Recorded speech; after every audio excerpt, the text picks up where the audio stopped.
Hello, everybody. Scott Golden here with the Superstars of Wrestling Review Series.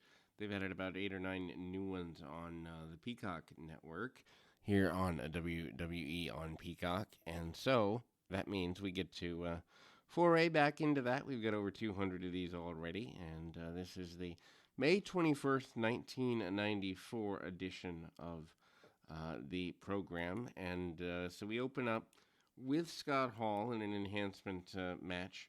And Scott Hall, of course, Razor Ramon at the time.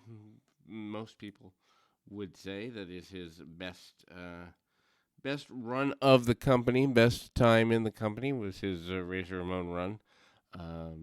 And actually, some people would even say his best time in wrestling, which happens to be my personal belief. I was a bigger Razor Ramon fan than I was the Scott Hall NWO character. And a lot of people disagree with that, but that's not me. And he's coming off the Intercontinental Championship runs for the last little while. Of course, losing the belt to Diesel, which we've covered in the archives in the over 200 editions of this program that's here. Derek Domino is his opponent, and he literally herks the guy up and sends him across the ring pretty hard there. Hall manages then to hit a couple of chops and the discus punch, followed by the fallaway slam, and ties him up in almost an STF abdominal stretch choke slam, back suplex off the top, and then the Razor's Edge, and of course gets the victory. Razor Ramon in 1994. They go to highlights of Raw with the Yokozuna and John Tenta, otherwise known as Earthquake, sumo match, which we will eventually cover. The plan is eventually to do early Raws, starting in '93. I will enjoy at least through WrestleMania 14. Honestly, WWE to me becomes trash after 1998, most of it anyway. Not every angle and not all the talent, but certainly when the heel face dynamic goes away, I'm no longer a fan. Anyway, so. Then we come out with Crush with Mr. Fuji, who's calling out anybody who will listen. Crush, of course, eventually teaming with Yokozuna around this time, in time for the run of things here, and is in an enhancement match here coming up. And lots of punch kick on the enhancement talent, headbutt, and the like. The inverted tilt-a-whirl backbreaker that he is known for, and a super kick and a win, and of course waving the Japanese flag, kind of getting him ready to be in there with the Yokozuna, the Head Shrinkers, who win the tag team titles, I believe, in the month of June of 1994. I remember going to a June house show as a kid and seeing Diesel and Shawn Michaels against the Head Shrinkers, and Michaels bumping all over the place for him. Anyway, Duke the Dumpster Drosy, who was the PWI number 500 for, I believe, the previous year, and ends up against Mike Bell. But Drosy makes his debut here, clothesline, and nailing the man a couple of times. Jerry Lawler gets in there with him, challenges him, insults him, and Drosy, pre his match, hits a trash can dump on Jerry Lawler. Not exactly. I actually kind of feel bad for Josie. Spinebuster leads him off into victory land, and then modified power slam gets Drosy where he needs to be to get the victory.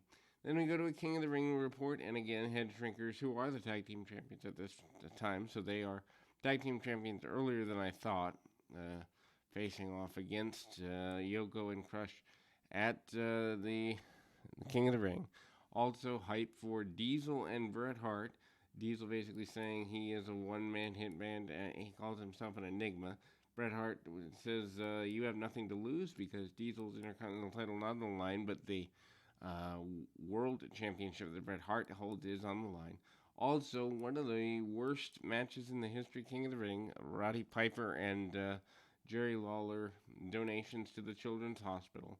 I guess apparently the backstory, don't know how true it is that in fact there is a run of the mill where apparently Piper was in the Children's Hospital and so he wants to donate, comes back. I don't know how true that is or probably backstory to get sympathy. Art Donovan is mentioned as a guest commentator.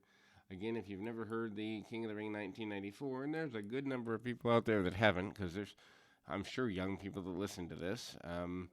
Don't go out of your way to hear that unless you enjoy so bad it's good type stuff. Good gosh, that was horrible. Anyway, we go to an enhancement match with the Head Shrinkers as your tag team champions. They are Samu and Fatu. Of course, Rikishi Fatu eventually becoming a singles guy. Ray, Roy, and another enhancement guy. So this means having known Ray or for quite a while in the New England independent scenes. This means they're in the New England area when this was taped. Anyway, Samu, bunches of punch kick, headbutts, and again the top rope splash. There is a guy at a donut shop who gives the Undertaker eclairs because they're coffin shaped apparently, and he requested them. Then we go to Ted DiBiase in a graveyard who says that in fact he has made contact with the Undertaker because even the dead Undertaker has a price for the $1 Million Man. Of course, this is push for the Undertaker versus Undertaker match, which ends up being at SummerSlam.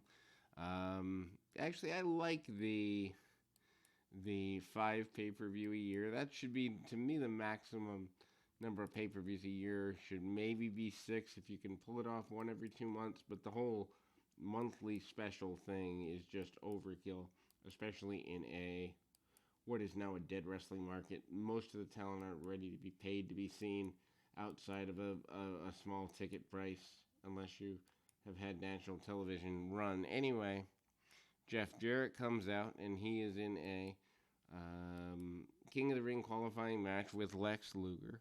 Jarrett, of course, gets the victory there as he goes on to what I actually like is one of my favorite King of the Ring qualifying match. For some reason, mainly because Mr. Fuji and Yokozuna still have issues with Lex Luger coming out of WrestleMania 10.